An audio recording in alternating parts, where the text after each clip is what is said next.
test purposes today between 11 a.m. and noon. If there had been a threat of severe weather, this test would have been postponed until the next good weather day.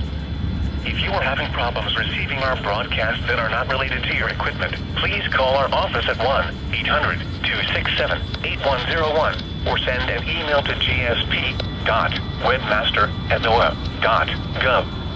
Remember that the proximity of your radio to other electronic devices such as televisions or computers can affect the reception of tone alerts.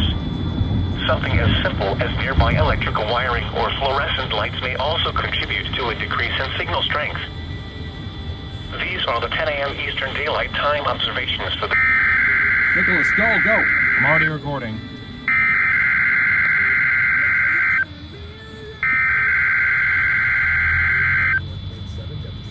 That's so clear.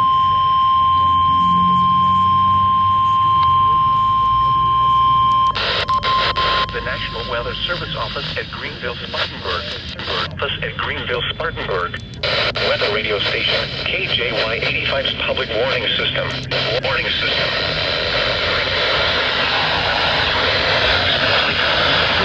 Automatically This will be fine. between 11 a.m. and noon each Wednesday. There had been a threat of severe weather. The test would have been postponed until the next available good weather day.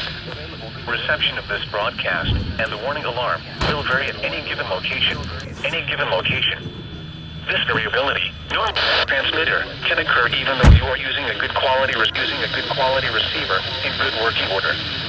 The warning alarm will be activated for hazardous watches and warnings.